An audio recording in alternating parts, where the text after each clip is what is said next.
Hello everyone. Last class में हमने back bonding start किया था, राइट? और चलिए, मैंने बैक बॉन्डिंग में क्या पढ़ाया था जस्ट 2 मिनट में मैं आपको रिवाइज करवा दूं।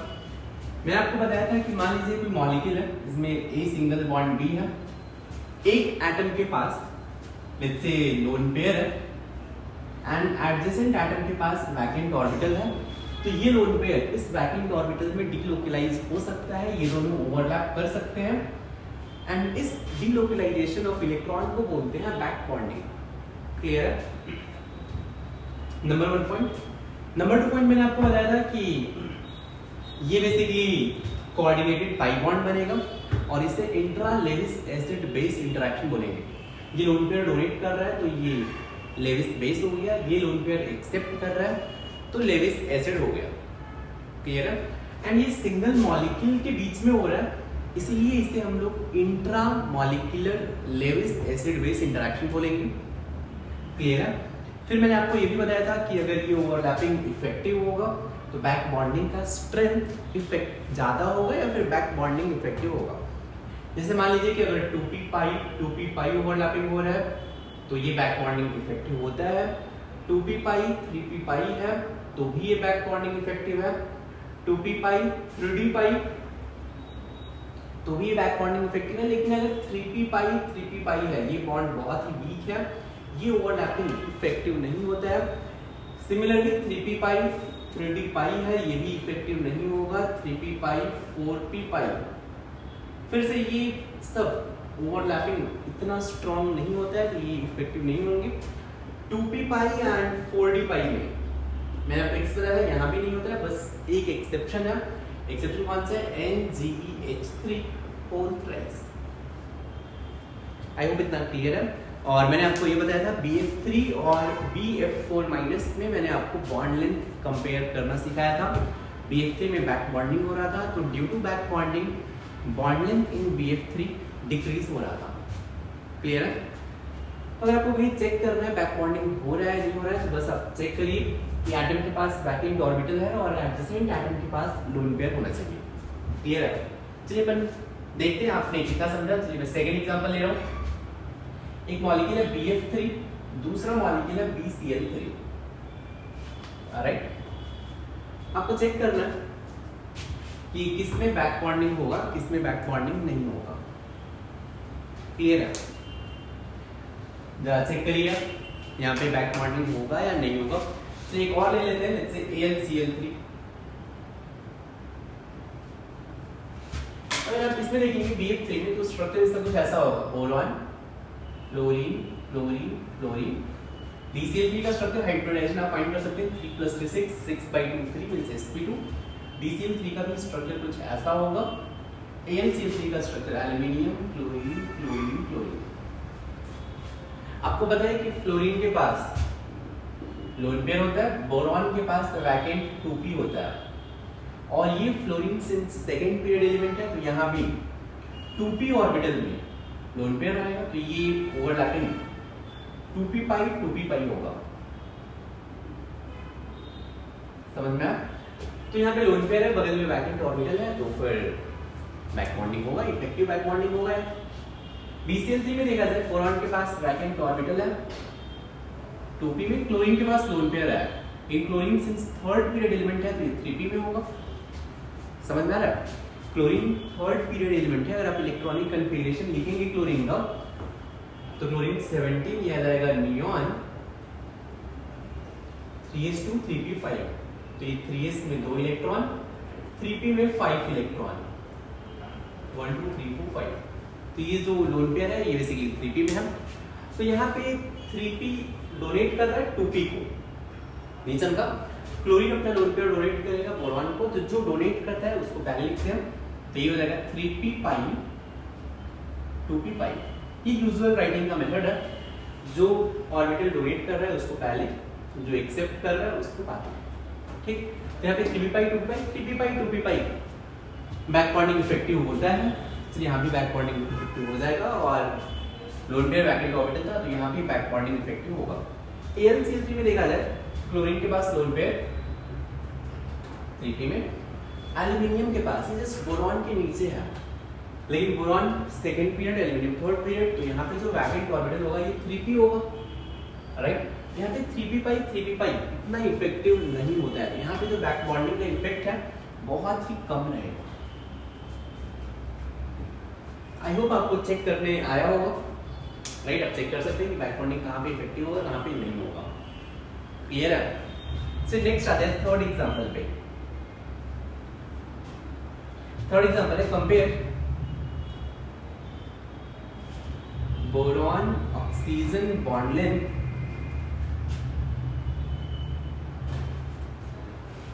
in BOH whole thrice and BOH whole 4 minus. Compare boron oxygen bond length in BOH whole thrice and BOH whole 4 minus. चलिए मैं आपको इनका स्ट्रक्चर दे देता हूँ फिर सो दैट आपके लिए बहुत इजी हो जाए। आपने BF3 और BF4 माइनस का स्ट्रक्चर ड्रॉ किया था, याद है? तो फ्लोरीन की जगह पे जस्ट OH लिख दीजिए, सेम स्ट्रक्चर आएगा। चलिए बोरॉन रहेगा OH, oxygen hydrogen oxygen hydrogen oxygen hydrogen, ये रहेगा। BOH 4 माइनस का बोरॉन से 4 OH अटैच रहेंगे,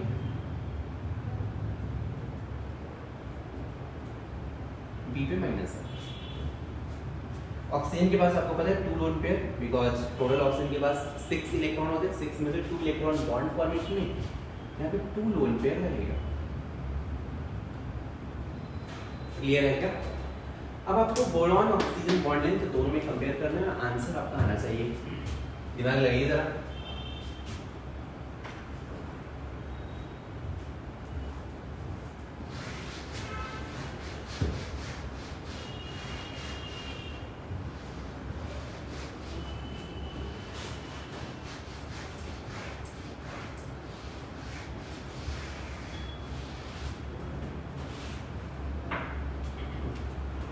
यहाँ पे देखते हैं, आपको पता है कि बोरॉन के पास वैकेंट 2p होता है। कल ही मैंने बताया था, लास्ट लेक्चर में आप देखे ना, बोरॉन के पास 2p वैकेंट है, राइट। तो क्या होगा, ऑक्सीजन अपना लोन पेयर डोनेट कर सकते हैं, ये भी डोनेट कर सकता है, ये भी डोनेट कर सकता था, ये भी डोनेट कर सकते थे, कोई भी डोनेट कर सकता था, राइट। मीन्स यहाँ पे हाइब्रिड बनेगा, मीन्स यहाँ पे बैक बॉन्डिंग होगा। लेकिन B माइनस के पास आपको पता है, अगर मैं B माइनस का कॉन्फ़िगरेशन लिखूं, इसके पास टोटल 6 इलेक्ट्रॉन हो जाएंगे। बोरॉन के पास 5 इलेक्ट्रॉन होते हैं, B माइनस के पास 6 इलेक्ट्रॉन होते हैं। तो B माइनस का electronic configuration 1s2 2s2 2p2 होता है। 2s में 2 इलेक्ट्रॉन, 2p में 2 इलेक्ट्रॉन। बोरॉन को यहाँ पे B माइनस को 4 बॉन्ड बनाना है, तो 4 अनपेयर्ड होना चाहिए, एक्साइटेड स्टेट में ले जाए। 2s का 1 इलेक्ट्रॉन 2p में जाएगा, 2s में 1 इलेक्ट्रॉन एंड 2p में यहाँ पे 3 इलेक्ट्रॉन। क्लियर है? अब आपको दिख रहा होगा यहाँ पे 4 अनपेयर्ड इलेक्ट्रॉन हो गए, लेकिन आपको एक चीज और दिख रहा होगा, B माइनस के पास कोई भी अनपेयर्ड वैकेंट ऑर्बिटल नहीं है। तो B माइनस के पास वैकेंट ऑर्बिटल नहीं है, लेकिन ऑक्सीजन के पास लोन पेयर है। भाई ऑक्सीजन के पास लोन पेयर है, लेकिन बगल में वैकेंट ऑर्बिटल है ही नहीं। जब वैकेंट ऑर्बिटल ही नहीं है, तो इस लोन पेयर से, सिर्फ लोन पेयर से बैक बॉन्डिंग होगा क्या? बिल्कुल नहीं। इट मींस यहाँ पे बैक बॉन्डिंग नहीं होगा, यहाँ पे बैक बॉन्डिंग होगा। तो अगर यहाँ पे बैक बॉन्डिंग होगा, तो यहाँ पे बोरॉन एंड ऑक्सीजन में डबल बॉन्ड कैरेक्टर डेवलप होगा। बात समझ में आ रही है? अगर डबल बॉन्ड कैरेक्टर डेवलप होगा, आप खुद से सोचिए, इस बोरॉन ऑक्सीजन का बॉन्ड ऑर्डर क्या होगा? Boron oxygen bond order increases. Boron oxygen है, बॉन्ड ऑर्डर है, boron oxygen bond order increases. Bond order increase होगा तो बॉन्ड लेंथ क्या होगा? डिक्रीज होगा। इसका बॉन्ड लेंथ कम होगा, इसका बॉन्ड लेंथ ज्यादा होगा। क्लियर है? मतलब मैंने आपको एक चीज बताया था कि अगर बैक बॉन्डिंग होगा तो बॉन्ड लेंथ डिक्रीज होगा, राइट। अब देखिए बैक बॉन्डिंग से बॉन्ड एंगल पे क्या चेंज होगा? देखिए बॉन्ड एंगल तो सेम रहेगा, ये BO में एंगल ये तो 120 डिग्री रहेगा। लेकिन आप देखेंगे जो बोरॉन ऑक्सीजन हाइड्रोजन है, इस पे अगर आप कॉन्सेंट्रेट करेंगे, ऑक्सीजन हाइड्रोजन एंड बोरॉन, ये है, पहले यहाँ पे 2 लोन पेयर थे राइट, अब ये लोन पेयर डिलोकलाइज हो गया इसमें। तो अब क्या होगा, ये जो बॉन्ड पेयर क्या बोला मैंने, ये बॉन्ड पेयर और ये बॉन्ड पेयर, इनमें रिपल्शन खुद से सोचिए, इंक्रीज होगा या डिक्रीज होगा। बॉन्ड पेयर रिपल्शन, यार ऑक्सीजन हाइड्रोजन है, यहाँ पे ऑक्सीजन बोरॉन में पहले सिंगल बॉन्ड था, अब डबल बॉन्ड आ गया, डबल बॉन्ड आने से बॉन्ड पेयर रिपल्शन क्या होगा, इंक्रीज होगा। मैं लिख देता हूँ यहाँ पे, आपको थोड़ा बहुत समझ में भी आ जाए। Bond pair repulsion increases. अगर बॉन्ड पेयर रिपल्शन इंक्रीज होगा तो boron oxygen hydrogen bond angle क्या होगा, ये भी इंक्रीज होगा। मैं लिखता हूँ boron oxygen hydrogen bond angle, जब ऊपर कैप नहीं दोगे तो भी चलेगा, boron oxygen hydrogen bond angle increases. तो यहाँ पे देखो एक चीज ध्यान रखना कि ऑक्सीजन बोरॉन ऑक्सीजन, ये एंगल नहीं, बोरॉन ऑक्सीजन हाइड्रोजन, ये एंगल इंक्रीज हो जाएगा ड्यू टू बैक बॉन्डिंग। समझ आ रहा है? तो देखो यार 2 चीज हमने सीखा, due to back bonding bond length always decrease होगा। समझ में आया? Due to back bonding bond length always क्या होगा, डिक्रीज होगा। बॉन्ड एंगल के बारे में, बॉन्ड एंगल जैसे BF3 में मैंने आपको बताया था, BF3 में बैक बॉन्डिंग हुआ था, लेकिन होने से भी यहाँ पे सारे ही रिपल्शन इंक्रीज हो रहा है और ये प्लेन में है, इसलिए एंगल ऑलवेज 120 डिग्री रहेगा। तो यहाँ पे एंगल कांस्टेंट है, तो due to back bonding angle constant भी हो सकता है या फिर इंक्रीज भी हो सकता है, लेकिन डिक्रीज कभी नहीं होगा। समझ में आया? तो चलिए ये पॉइंट लिखिए, आप लिखिए कि नोट में, due to back bonding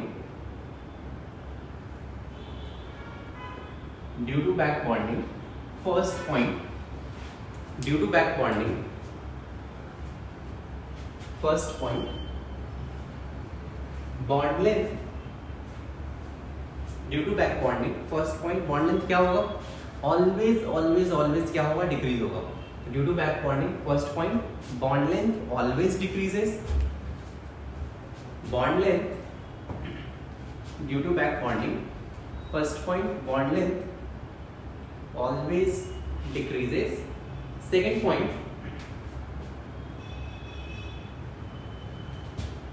bond angle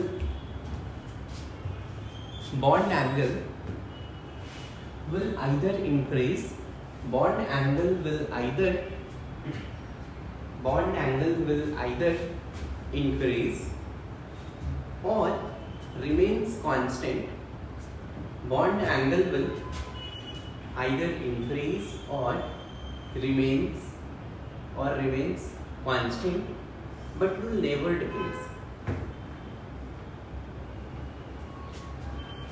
Bond angle will either increase or remains constant but will never decrease. हो गया? नेक्स्ट आते हैं इसके एप्लीकेशन पे, पॉइंट नंबर 4। देखिए फोर्थ पॉइंट लिखिए कि B3N3H6 B3N3H6 and B3O6 3- B3N3H6 and B3O6 3- are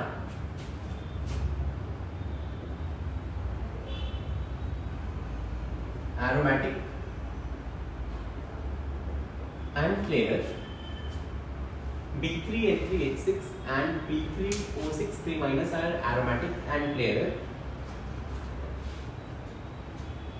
aromatic and flavor. Due to back bonding. Due to B3N3H6 को बोलते हैं बोराजीन, B3O6 3- को बोलते हैं बोरोक्सीन। इनका जस्ट नेम है, कॉमन नेम है बोराजीन B3N3H6 और बोरोक्सीन B3O6 3-। तो इनका स्ट्रक्चर देखते हैं कैसा होता है। इनका पहले स्ट्रक्चर ड्रॉ करना सीखिए, ठीक है, आपको लर्न करना स्ट्रक्चर। B3N3H6 का स्ट्रक्चर होता है, पहले बोरॉन लिखिए, फिर नाइट्रोजन लिखिए, फिर बोरॉन लिखिए, फिर नाइट्रोजन लिखिए, फिर बोरॉन लिखिए, फिर नाइट्रोजन लिखिए। Boron nitrogen boron nitrogen boron nitrogen 6 boron nitrogen हो गए टोटल। सर्कल में अरेंज कर दिया, फिर इनको जस्ट बॉन्ड से आप अटैच कर दो। क्लियर है? फिर आपके पास 6 हाइड्रोजन है, सबको एक एक हाइड्रोजन दे दो।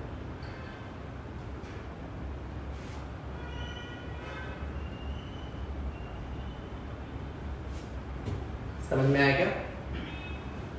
यहाँ पे क्या होता है, अगर आप इस स्ट्रक्चर में देखेंगे, बोरॉन 3 बॉन्ड फॉर्म कर रहा है, नाइट्रोजन भी 3 बॉन्ड फॉर्म कर रहा है। बोरॉन के पास कितने वैलेंस इलेक्ट्रॉन होते हैं?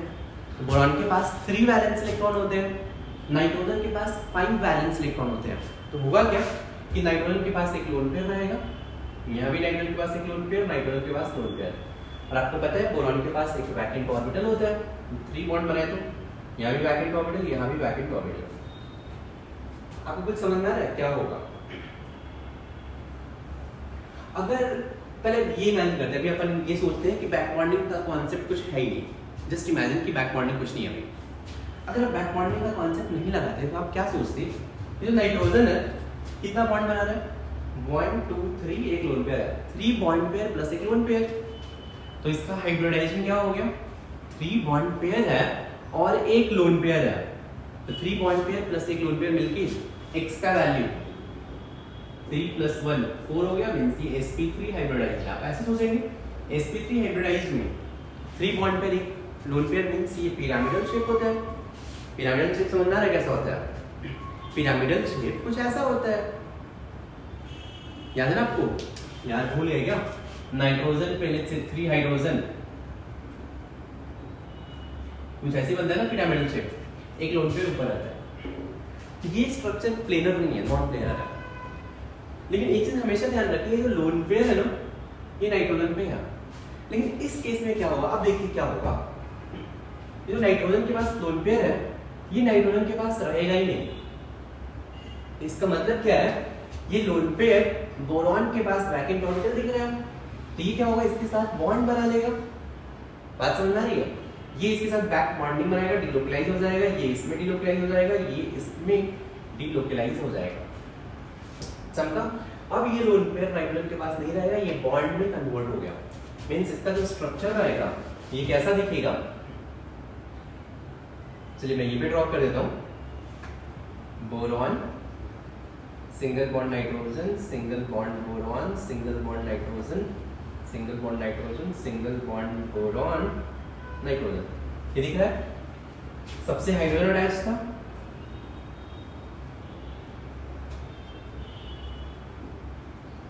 राइट? अब नाइट्रोजन एंड बोरॉन में डबल बॉन्ड आ गया, नाइट्रोजन पे चार्ज, सिंस इसने लोन पे डोनेट किया, आप इसको बोल सकते हो N प्लस B पे माइनस। यहाँ भी डबल बॉन्ड N पे प्लस B पे माइनस, यहाँ भी डबल बॉन्ड N पे प्लस और B पे माइनस। अब इस स्ट्रक्चर में देखिए, जो लोन पेयर है वो पहले नाइट्रोजन के पास था, लेकिन ड्यू टू बैक बॉन्डिंग ये लोन पेयर तो पाई बॉन्ड में कन्वर्ट हो गया। अब नाइट्रोजन देखिए हाइब्रिडाइजेशन क्या होगा, 3 सिग्मा बॉन्ड और 1 पाई बॉन्ड है। नहीं समझा ना? नाइट्रोजन के पास आफ्टर बैक बॉन्डिंग नाइट्रोजन के पास 3 सिग्मा बॉन्ड है और 1 पाई बॉन्ड है। तो अब x का वैल्यू देखेंगे तो जस्ट 3 सिग्मा बॉन्ड है, 3 सिग्मा बॉन्ड मींस x का वैल्यू 3 मींस इसका हाइब्रिडाइजेशन क्या हो जाएगा? sp2 हो जाएगा, मींस sp3 हाइब्रिडाइजेशन नहीं होगा। आपको थोड़ा बहुत कंफ्यूजन आ रहा होगा यार, अगर मैं ऐसे स्ट्रक्चर बना के देखता तो फिर हाइब्रिडाइजेशन sp3 आता है, ऐसे स्ट्रक्चर बना के देखूं तो sp2 आ रहा है।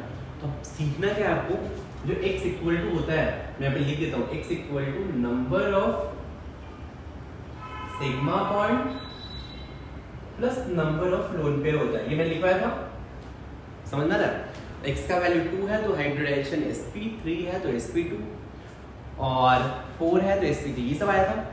लेकिन अब इस फॉर्मूले को थोड़ा सा अपन चेंज करते हैं। एग्जैक्ट क्या होता है, x equal to number of sigma bond plus number of localized lone pair, ये एग्जैक्ट फॉर्मूला होता है। लोकलाइज्ड लोन पेयर का मतलब क्या होता है भाई, तो लोकलाइज्ड लोन पेयर मींस किसी एटम के पास लोन पेयर है और इसी पे लोकलाइज्ड है, मींस कहीं डीलोकलाइज्ड ना हो। डीलोकलाइज्ड मींस कोई मूव ना करे। तो जितने लोन पेयर एटम पे फिक्स रहेंगे उन्हीं को काउंट करना है। जो लोन पेयर डीलोकलाइज्ड हो रहा है, डीलोकलाइज्ड मींस मूव कर रहा है, बैक बॉन्डिंग या कुछ बॉन्ड फॉर्म कर रहा है, उसको काउंट नहीं करना है। आज समझ में आ रही क्या? उस टाइम पे मैं ये फॉर्मूला लिखवाया था, रीजन इज कि आपको भी डीलोकलाइज्ड लोकलाइज्ड का कॉन्सेप्ट नहीं पता था। समझ में आ रहा है? एग्जैक्ट फॉर्मूला ये होता है। अब देखिए ये जो लोन पेयर है, आप खुद सोचिए, ये जो लोन पेयर दिख रहा है ये लोकलाइज्ड है, डीलोकलाइज्ड है। डीलोकलाइज्ड का मतलब समझिए, डीलोकलाइज्ड मींस मूव करने वाला। ये आप देख रहे हैं किसी वैकेंट ऑर्बिटल में मूव कर सकता है। तो ये लोन पेयर क्या हो गया, ये डीलोकलाइज्ड लोन पेयर हो गया। लोन पेयर दो टाइप के होते हैं, एक होता है लोकलाइज्ड लोन पेयर, दूसरे होते हैं delocalized lone pair. Localized lone pair means वो लोन पेयर जस्ट एटम पे रहेंगे, किसी और के पास नहीं जाएंगे। डीलोकलाइज्ड लोन पेयर मींस ये मूव करेंगे। समझ में आ रहा? तो जब x या हाइब्रिडाइजेशन फाइंड करें तो number of sigma bond plus number of localized lone pair को ही काउंट करें हम। अब इसे फॉर्मूले में यूज करिए। नाइट्रोजन के पास 3 सिग्मा बॉन्ड और ये लोकलाइज्ड नहीं है तो काउंट नहीं करेंगे। x का वैल्यू यहाँ पे भी 3 आ रहा है, हाइब्रिडाइजेशन sp2 आएगा। समझ में आया? अब ये sp2 हो गया, देख रहे हैं sp2, ये भी sp2 सारे sp2 है। ये sp2 के इनसे सारे प्लेनर रहेंगे। अब एक और चीज है यहाँ पे, एरोमेटिक। एरोमेटिक के बारे में अभी अपन नहीं जा रहे डिटेल में, बस एक चीज मैं आपको बता दूं, ये जो स्ट्रक्चर है बेंजीन से मैच करता है। बेंजीन का स्ट्रक्चर कुछ ऐसा होता है, सारे प्लेस पे carbon, hydrogen hydrogen hydrogen hydrogen hydrogen hydrogen, दिख रहा है क्या? तो ये जो बेंजीन है, सारे प्लेस पे carbon carbon carbon carbon carbon carbon है, hydrogen hydrogen hydrogen hydrogen, C6H6 है। तो ये बेंजीन बेसिकली एरोमेटिक होता है। बेंजीन ये एरोमेटिक होता है, ठीक। ये स्ट्रक्चर इससे मैच हो रहा है, इसलिए ये भी अभी के लिए एरोमेटिक है। वैसे फिर से बोल रहा हूँ, एरोमेटिक कंपाउंड क्या होते हैं ये हम ऑर्गेनिक केमिस्ट्री में जब मैं स्टार्ट करूँगा तो बहुत डिटेल में आपको पूरा टॉपिक ही है, मैं वहाँ पे पढ़ाऊंगा। लेकिन अभी यहाँ पे केमिकल बॉन्डिंग में फिर से आपको एरोमेटिक समझना नहीं है, बस इतना समझ लीजिए। फिर से बस सिर्फ ऐसे बता रहा हूँ कि ये स्ट्रक्चर इससे मैच कर रहा है, बस कार्बन की जगह पे बोरॉन और नाइट्रोजन हो गया, इसलिए इसको अपन एरोमेटिक कंपाउंड हो गया। नेक्स्ट आता है B3O6 3-। इसका भी स्ट्रक्चर ड्रॉ करना बहुत ही सिंपल है। कैसे ड्रॉ करेंगे? Boron oxygen boron oxygen boron oxygen, देख लिया आपने? बस इनको कनेक्ट कर दो, कर दिया। B3O3 हो गया। अभी 3O- है तो 1O- इसको दे दो, 1O- इसको दे दो, 1O- इसको दे दो। क्लियर है? आप यहाँ पे देखेंगे कि यहाँ पे फिर से ऑक्सीजन के पास लोन पेयर रहेगा,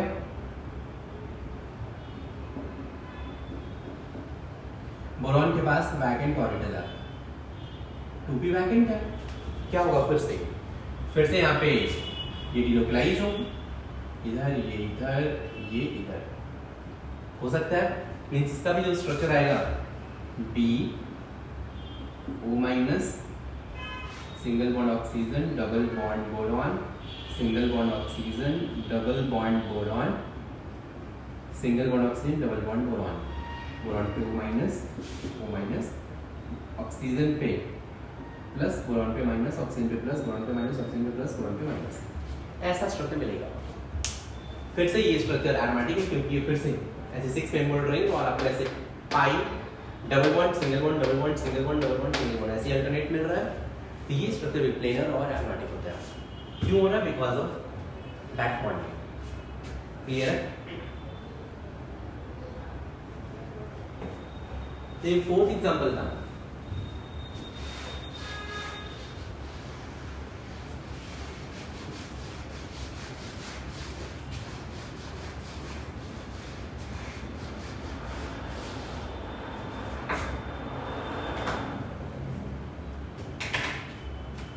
नेक्स्ट आते हैं फिफ्थ एग्जांपल।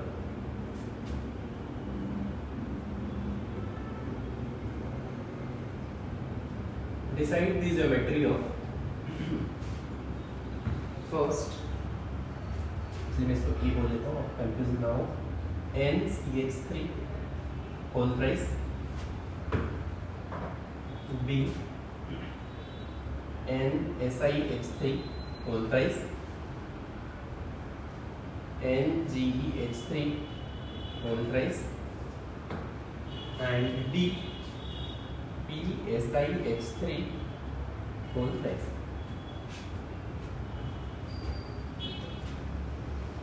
चलिए मैं इनका ज्योमेट्री पहले आपको बताऊं। तो इसका ज्योमेट्री होता है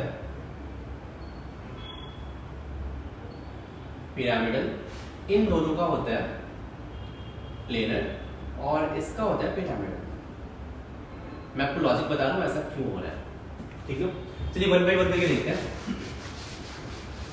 सबसे पहले मैं NSCH3 होल थ्राइस का स्ट्रक्चर ड्रॉ कर रहा हूं।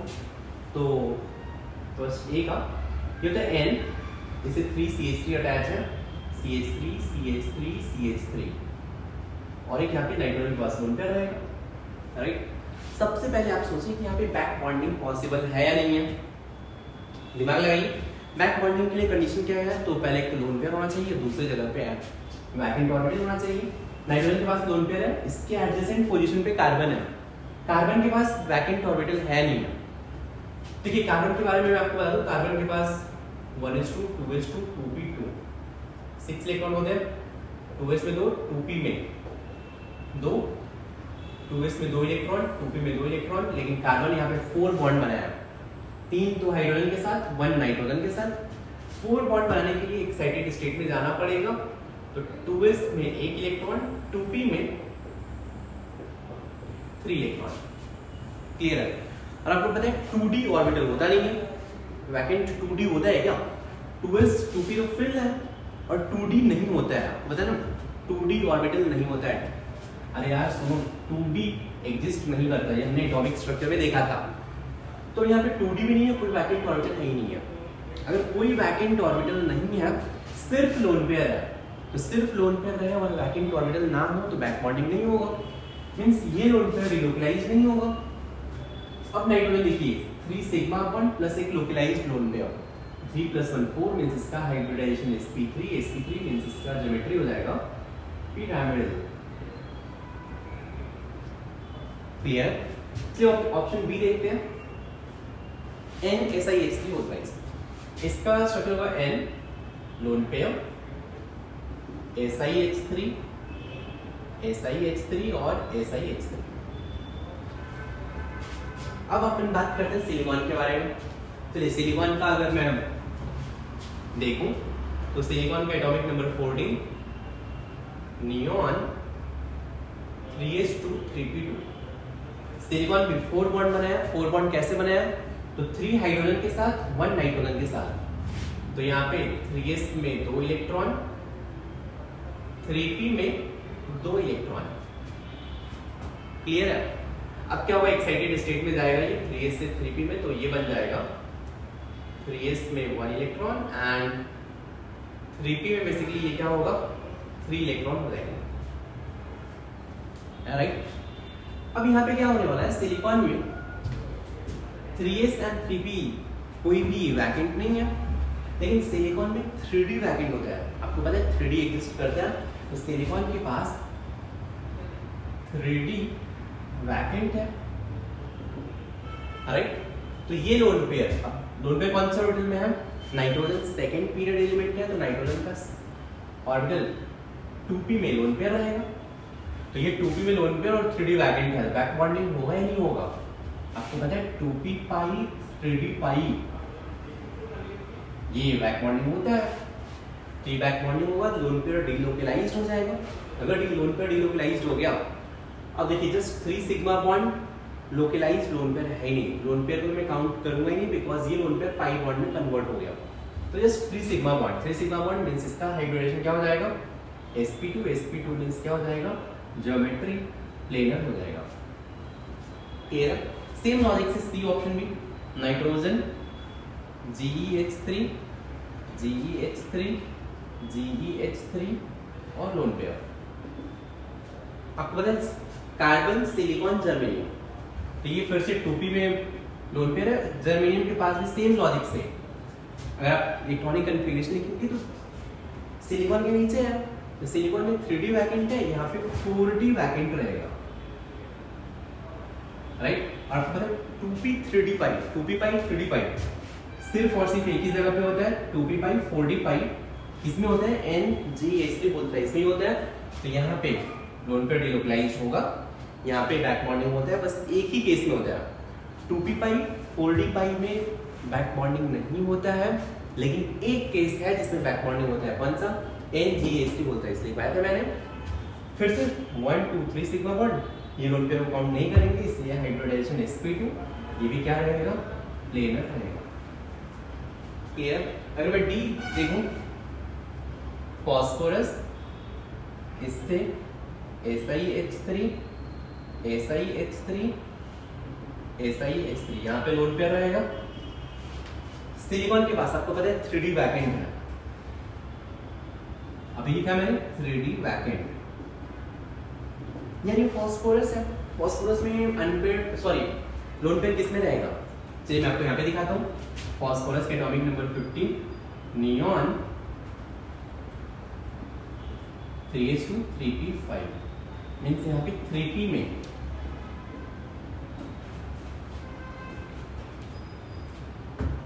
क्या रहेगा?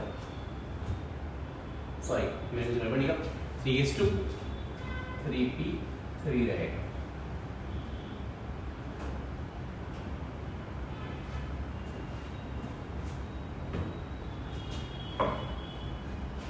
क्लियर?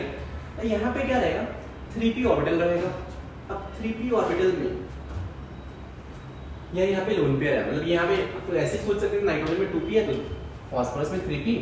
आपको पता है 3p पाई 3d पाई ये बैक बॉन्डिंग होता है नहीं होता है? 3p पाई एंड 3d पाई ये बैक बॉन्डिंग होता है नहीं होता है?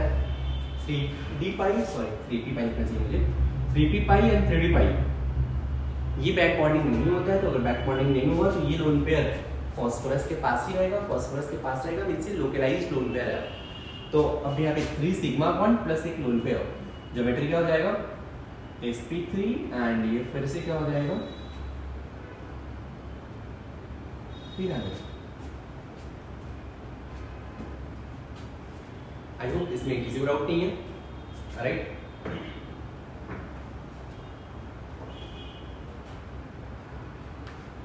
चलिए नेक्स्ट आता है 5 टाइप।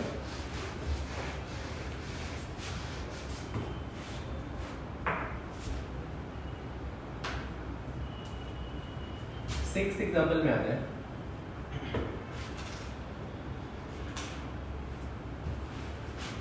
फिर से same question, decide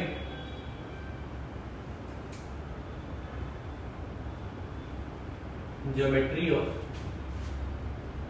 CH3 NCS and P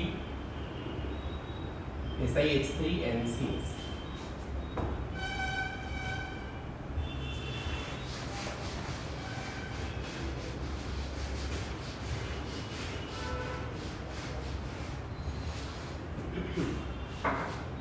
तो देखिए यहाँ पे क्या होगा? CH3 NCS के अगर मैं एग्जांपल पहले मैं आपको इसका स्ट्रक्चर बताया था, फिर आप डिसाइड कर सकते हो। Carbon hydrogen hydrogen hydrogen, carbon से 3 हाइड्रोजन अटैच है, single bond nitrogen, double bond carbon, double bond sulphur, ऐसा केस है इसका।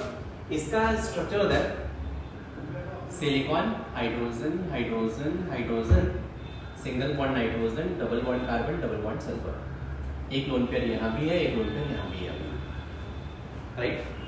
ये कार्बन तो sp दिख रहा है, ये भी कार्बन sp दिख रहा है।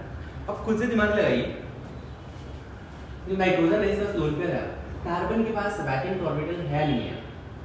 कार्बन 4 बॉन्ड बनाया है, यहाँ पे मैंने बताया था कार्बन के पास वैकेंट ऑर्बिटल नहीं है। जब वैकेंट ऑर्बिटल नहीं होगा तो यहाँ पे बैक बॉन्डिंग नहीं होगा, राइट?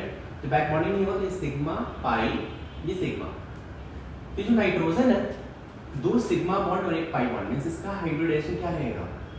sp2 रहेगा। sp2 आपको याद है sp2 मींस जस्ट ऐसे रहता है, 2 बॉन्ड पे एक लोन पेयर है, इस ज्योमेट्री को बोलते हैं बेंट स्ट्रक्चर।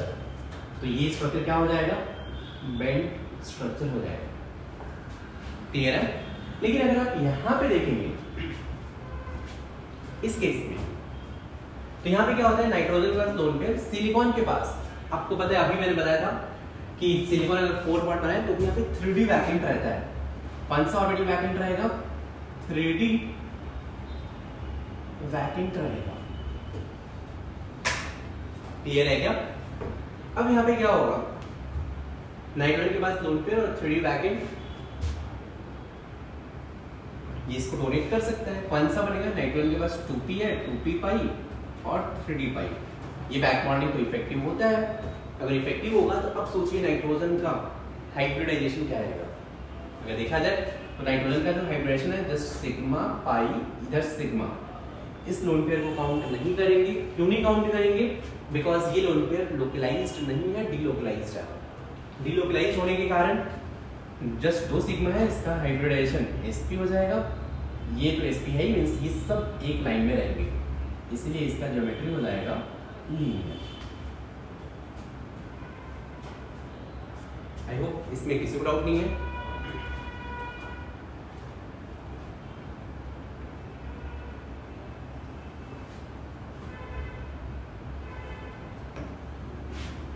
नेक्स्ट आते हैं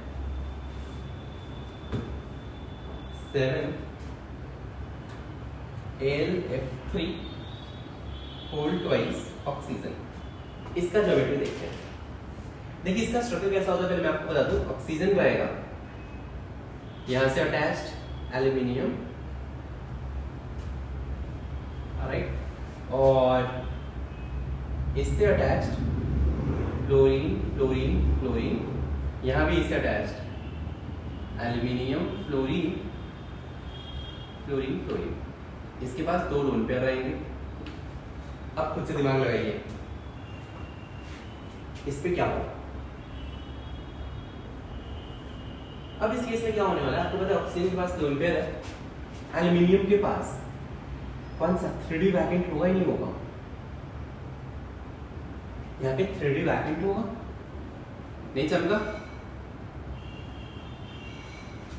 एल्यूमिनियम क्या है यहाँ पे कि एल्यूमिनियम 3rd पेयर एलिमेंट है, यहाँ पे 3D वैकेंट रहेगा। तो यहाँ पे क्या होगा, ऑक्सीजन का लोन पेयर और वैकेंट ऑर्बिटल यहाँ पे डीलोकलाइज हो जाएगा। इधर से ये भी वैकेंट ऑर्बिटल में डीलोकलाइज हो जाएगा।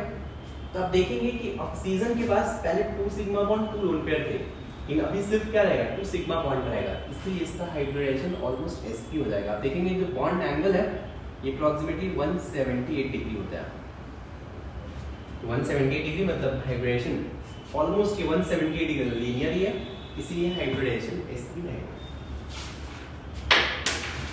चलिए अब नेक्स्ट पॉइंट पे आते हैं। आपको लेविस एसिड और लेविस बेस पता है। लेविस बेस होता है lone pair donor, Lewis acid होता है लोन पेयर एक्सेप्टर। क्लियर है? चलिए नेक्स्ट क्वेश्चन लिखते हैं, 8th question. Find order of Lewis acid strength BF3 BCl3 BBr3 BI3। इनमें आपको order of Lewis acid strength decide करना है। चलिए सोचिए कैसे डिसाइड करेंगे आप। देखिए पहले तो मैं आपको समझा दूं कि लेविस एसिड होता है क्या है। लेविस एसिड मींस जो लोन पेयर एक्सेप्टर होता है। बहुत सिंपल सा केस है, मींस जो बाहर से लोन पेयर बहुत ज्यादा एक्सेप्ट करेगा। लोन पेयर बाहर से बहुत ज्यादा, एक मॉलिक्यूल है बाहर से लोन पेयर बहुत ज्यादा एक्सेप्ट कर रहा है, तो ये स्ट्रॉन्ग लेविस एसिड होगा। ये पॉइंट समझा। लेविस एसिड मींस जो बाहर से बहुत ज्यादा लोन पेयर एक्सेप्ट करे। क्लियर है? अब मान लीजिए किसी आइटम के पास प्लस चार्ज बहुत ज्यादा है। प्लस चार्ज मतलब इलेक्ट्रॉन डेंसिटी कम है, तो अगर प्लस चार्ज ज्यादा होगा इसका मतलब है बाहर से इलेक्ट्रॉन बहुत इजीली एक्सेप्ट करेगा। क्लियर है? अब ये क्वेश्चन क्यों इंपॉर्टेंट है, क्योंकि अगर आप दिमाग लगाएंगे, ठीक, तो दिमाग कैसे लगाएंगे। मान लीजिए आपने इसका स्ट्रक्चर ड्रॉ किया, boron fluorine fluorine fluorine, boron chlorine chlorine chlorine, यहाँ पे बोरॉन, ब्रोमीन, ब्रोमीन, ब्रोमीन, यहाँ पे बोरॉन, आयोडीन, आयोडीन, आयोडीन। ये लिखिए अपन BF3, BCl3, BBr3, BI3। आपको पता है बोरॉन के पास वैकेंट ऑर्बिटल होता है, राइट? सबके पास बोरॉन के पास वैकेंट ऑर्बिटल है। वैकेंट ऑर्बिटल है मतलब बोरॉन बाहर से लोन पेयर एक्सेप्ट कर सकता है। पॉइंट समझ में आ रहा है? बोरॉन बाहर से लोन पेयर एक्सेप्ट कर सकता है, इसीलिए जो BF3, BCl3, BBr3, BI3 ये सब लेविस एसिड है। अब ये जो बाहर से बहुत ज्यादा लोन पेयर एक्सेप्ट करेगा वो सबसे स्ट्रॉन्ग लेविस एसिड होगा। पॉइंट समझा? अब आप खुद से सोचो, बोरॉन एंड फ्लोरीन में फ्लोरीन मोर इलेक्ट्रोनेगेटिव है, फ्लोरीन अपनी साइड इलेक्ट्रॉन अट्रैक्ट करेगा, तो फ्लोरीन पे डेल्टा माइनस चार्ज, बोरॉन पे क्या आएगा? डेल्टा प्लस आएगा। तो बोरॉन पे डेल्टा प्लस चार्ज आएगा, फिर से क्लोरीन मोर इलेक्ट्रोनेगेटिव, फिर से बोरॉन पे डेल्टा प्लस आएगा, लेकिन ये डेल्टा प्लस थोड़ा सा कम होगा, यहाँ पे डेल्टा प्लस ज्यादा होगा बिकॉज फ्लोरीन बहुत ज्यादा इलेक्ट्रॉन नेगेटिव है। अगर इलेक्ट्रॉन नेगेटिव ज्यादा है तो ये अपनी साइड इलेक्ट्रॉन बहुत ज्यादा अट्रैक्ट करेगा। ब्रोमीन का इलेक्ट्रॉन नेगेटिविटी और कम है, थोड़ा सा इलेक्ट्रॉन अट्रैक्ट करेगा तो डेल्टा प्लस चार्ज और कम आएगा। आयोडीन का इलेक्ट्रॉन नेगेटिविटी बहुत ही कम, तो इसका डेल्टा प्लस चार्ज और ही कम आएगा। इतना समझ में आया? तो अगर आप ऐसे नॉर्मल दिमाग लगाओगे क्या क्लिक करेगा? देखो डेल्टा प्लस चार्ज सबसे ज्यादा BF3 के पास है, BF3 के पास है, इसका मतलब बाहर से इलेक्ट्रॉन सबसे ज्यादा कौन अट्रैक्ट करेगा? बाहर से इलेक्ट्रॉन आएगा, आपके पास लोन पेयर है, सबसे इजीली कौन एक्सेप्ट करेगा? कौन एक्सेप्ट करेगा? तो आपके अकॉर्डिंग आंसर होना चाहिए कि BF3 सबसे इजीली एक्सेप्ट करेगा, फिर BCl3, फिर BBr3, फिर BI3। क्लियर है? तो हमने देखा ये इलेक्ट्रॉन नेगेटिविटी के बेसिस पे। क्लियर है? According two electron negativity. लेकिन अफसोस ये ऑर्डर गलत है, ये ऑर्डर करेक्ट नहीं है। मतलब होना ये चाहिए, आप दिमाग लगाओगे आपका आंसर ये आना चाहिए यार कि बोरॉन के पास डेल्टा प्लस ज्यादा है, डेल्टा प्लस ज्यादा है तो बाहर से बहुत ज्यादा इलेक्ट्रॉन एक्सेप्ट करेगा, बाहर से बहुत ज्यादा इलेक्ट्रॉन एक्सेप्ट करेगा तो फिर ये स्ट्रॉन्ग लेविस एसिड होगा। पॉइंट समझ में आ रहा है? तो होना ही चाहिए था, लेकिन ऐसा होता नहीं है। होता यार इसका एग्जैक्ट अपोजिट होता है। मतलब इनमें सबसे स्ट्रॉन्ग लेविस एसिड BI3 होता है। अब ऐसा क्यों? देखिए अब इसका लॉजिक देखते हैं ऐसा क्यों होता है। अगर आप देखोगे BF3 का structure boron, fluorine, fluorine, fluorine, boron, fluorine, fluorine, fluorine, boron, bromine, bromine, bromine, boron, iodine, iodine, iodine. ये और अगर देखो कि बोरॉन के पास वैकेंट ऑर्बिटल है, यहाँ पे vacant orbital, vacant orbital, vacant orbital. Boron का वैकेंट ऑर्बिटल 2p है, राइट? ये 2p वैकेंट होता है। आपको पता है फ्लोरीन के पास लोन पेयर है, ये लोन पेयर 2p में है, क्लोरीन के पास भी लोन पेयर है, ये 3p में है, यहाँ ब्रोमीन के पास भी लोन पेयर है, 4p में रहेगा, iodine 5th period element 5p में लोन पेयर रहेगा। ये पॉइंट क्लियर है? अब यार आपको एक चीज क्लिक करेगा, यार यहाँ पे लोन पेयर है और एडजेसेंट एटम के पास वैकेंट ऑर्बिटल है। जब लोन पेयर हो और एडजेसेंट एटम के पास ही वैकेंट ऑर्बिटल हो तो क्या हो सकता है? बैक बॉन्डिंग पॉसिबल है। तो बैक बॉन्डिंग होगा मींस ये फ्लोरीन अपना लोन पेयर इसको डोनेट कर देगा। और यहाँ पे जो बैक बॉन्डिंग हो रहा है ये बैक बॉन्डिंग 2p पाई से हो रहा है। यहाँ भी लोन पेयर और वैकेंट ऑर्बिटल ये भी डोनेट कर देगा, तो ये किससे हो रहा है? 3p पाई 2p पाई से हो रहा है, राइट? यहाँ पे बैक बॉन्डिंग लोन पेयर है और वैकेंट ऑर्बिटल किससे हो रहा है? 4p पाई 2p पाई से होगा। यहाँ पे lone pair vacant orbital 5p पाई और 2p पाई, राइट? लेकिन आपको पता है कि इन चारों में सबसे स्ट्रॉन्ग बॉन्ड किसमें फॉर्म होगा? सबसे अच्छा बैक बॉन्डिंग किसमें होगा? 2p पाई साइज सबसे कम है, सबसे स्ट्रॉन्ग बॉन्ड यहाँ पे होगा, फिर थोड़ा सा कम इसमें, इनमें तो बहुत ही कम होगा, नेग्लिजिबल होगा यार। लेकिन फिर भी अगर मैं ऑर्डर ऑफ, अगर मैं यहाँ पे लिखूं order of extent of back bonding,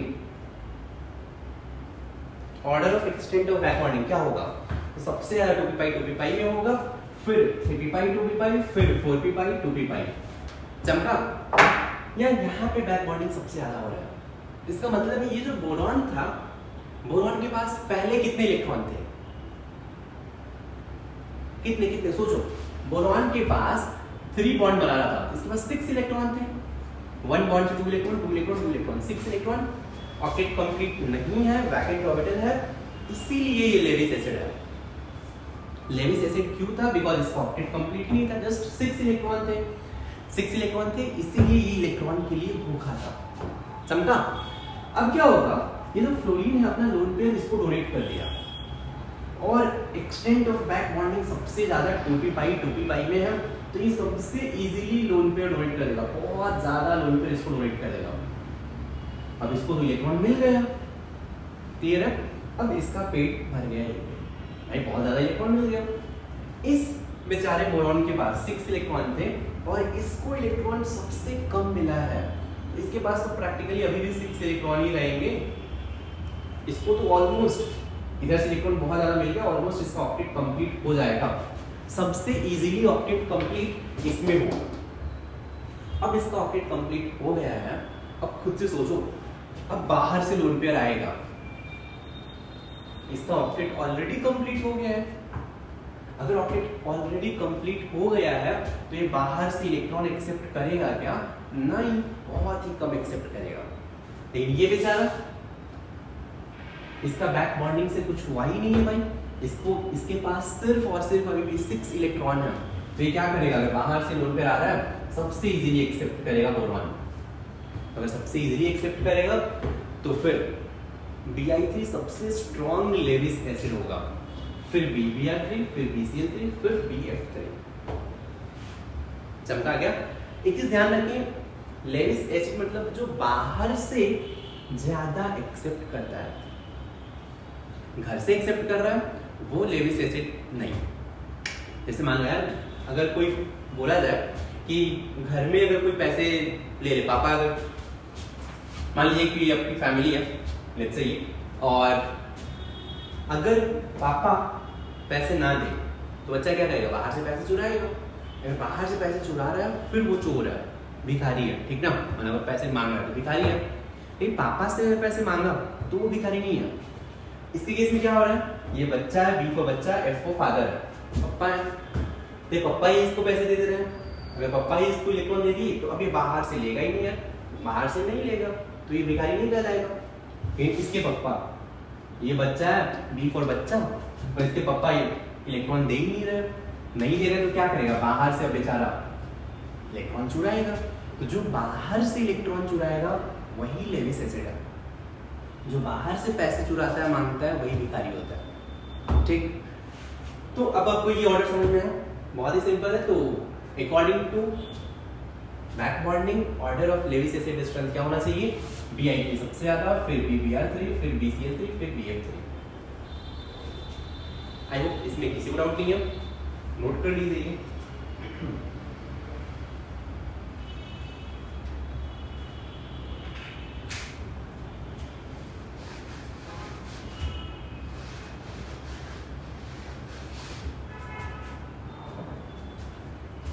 चलिए first find order of Lewis acid strength, first problem ये। Second problem BF2, BeCl2, BeBr2, BeI2। Third NF3, NCl3, NBr3, NI3। Fourth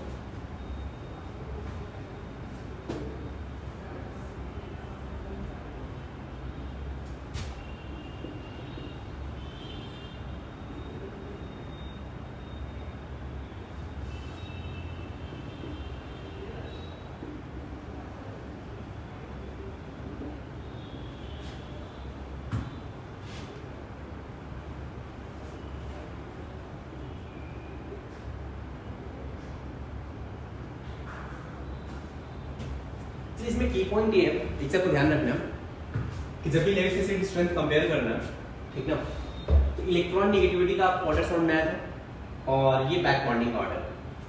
तो बोरॉन एंड बेरिलियम में किसमें बोरॉन एंड बेरिलियम में आप back bonding effect use करें, इनको छोड़ के बाकी प्लेसेस पे आप इलेक्ट्रॉन नेगेटिविटी का फैक्टर यूज करें, ठीक ना। तो ये बैक बॉन्डिंग का इफेक्ट बोरॉन एंड बेरिलियम वाले केस में सबसे इफेक्टिव होता है। तो आप चाहे तो लिख लें कि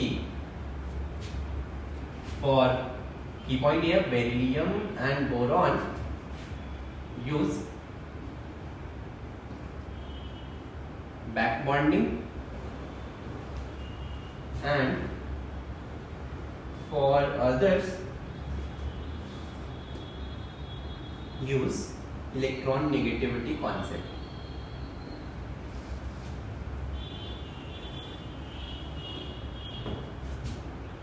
क्लियर है क्या? तो ये इलेक्ट्रॉन नेगेटिविटी कॉन्सेप्ट का अच्छा नेम है। अपन जब ऑर्गेनिक केमिस्ट्री पढ़ेंगे तो यहाँ पे एक इंडक्टिव इफेक्ट होता है, लेकिन अभी अपन नहीं पढ़ सकते हो, ठीक ना, क्योंकि वो पूरा टॉपिक है ऑर्गेनिक केमिस्ट्री में। तो मैंने बस एक सिंपल सा लाइन याद रखो अभी के लिए प्रॉब्लम सॉल्व करने के लिए। बाकी सब में बोरॉन बेरिलियम नहीं है तो इलेक्ट्रॉन नेगेटिविटी कॉन्सेप्ट से आप यूज करिए। अगर surrounding atom more electron negative है तो डेल्टा प्लस होगा तो बाहर से बहुत ज्यादा एक्सेप्ट करेगा। लेकिन बोरॉन बेरिलियम के केस में आप क्या यूज करेंगे? बोरॉन एंड बेरिलियम के केस में आप ध्यान रखें ये बैक बॉन्डिंग का कॉन्सेप्ट यूज करें। तो जैसे ये बेरिलियम है तो यहाँ भी ऑर्डर ऑफ लेविस एसिड ये हो जाएगा। अब ये नाइट्रोजन दिख रहा है सेंट्रल एटम, राइट? तो यहाँ पे आप इलेक्ट्रॉन नेगेटिविटी कॉन्सेप्ट यूज करें। फ्लोरीन मोर इलेक्ट्रॉन नेगेटिव है, यहाँ पे डेल्टा प्लस चार्ज सबसे ज्यादा होगा, फिर यहाँ पे थोड़ा सा कम, यहाँ पे थोड़ा सा कम, यहाँ पे और कम। तो सबसे इजीली ये एक्सेप्ट करेगा, फिर ये। क्लियर है? यहाँ भी डिक्रीजिंग इलेक्ट्रॉन नेगेटिविटी कॉन्सेप्ट, यहाँ फास्फोरस है, यहाँ भी अपन इलेक्ट्रॉन नेगेटिविटी कॉन्सेप्ट यूज करेंगे। क्लियर है क्या?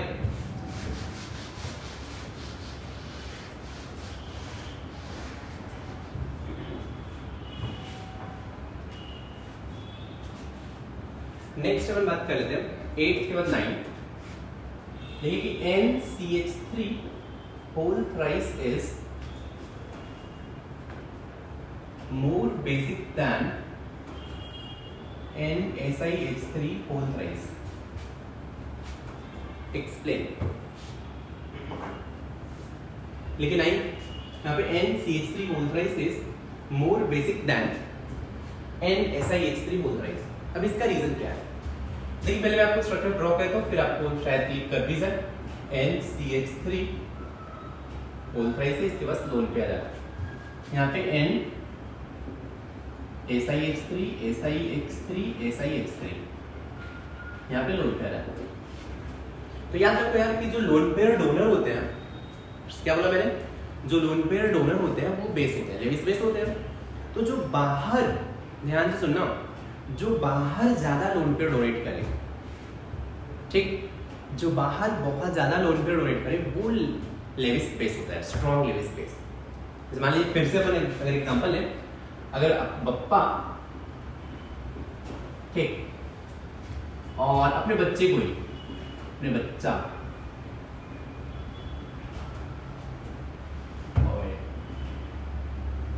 अगर पापा अपने बच्चे को ही अगर पैसे दे दे तो फिर पप्पा को अपन, पप्पा मतलब पप्पा क्या, पप्पा, तो यार पप्पा अगर अपने बच्चे को ही पैसे दे दे तो फिर वो दान ही नहीं करेंगे। दान मतलब बहुत दानवीर और बहुत ही डोनेट करने वाले, तो वो डोनेट करने वाले नहीं बोलेंगे, वो तो अपने घर में डोनेट कर रहे हैं। कोई बहुत दानवीर है, किसी को पैसे डोनेट करना है, तो उनको बहुत बड़े दानी कब बोलेंगे? जब वो बाहर सोसाइटी में डोनेट करे। पॉइंट समझ में आ रहा है?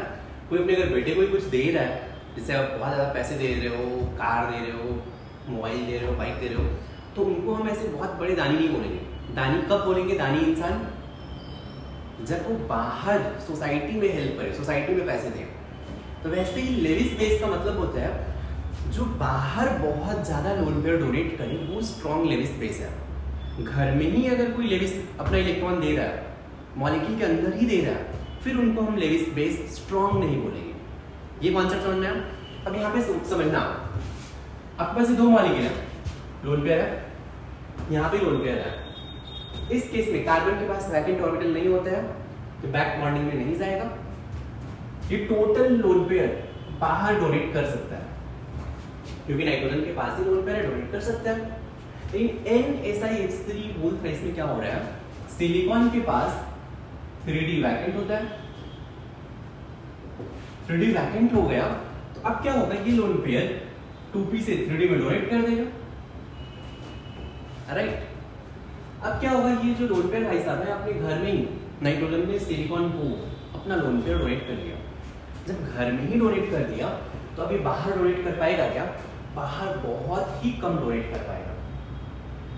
क्यों बाहर कम डोनेट कर पाएगा? बिकॉज नाइट्रोजन के पास अब लोन पेयर है ही नहीं, इसने लोन पेयर सिलिकॉन को डोनेट कर दिया है। तो यहाँ पे नाइट्रोजन के पास लोन पेयर बहुत ज्यादा है, इसीलिए ये बाहर बहुत ज्यादा डोनेट कर सकता है, इसीलिए इसका बेसिक स्ट्रेंथ बहुत ज्यादा होगा। आई होप ये पॉइंट आपको चल पाओ, क्लियर है? तो नोट कर लीजिए। और चलिए आज के लिए लेक्चर में इतना ही। Thank you so much.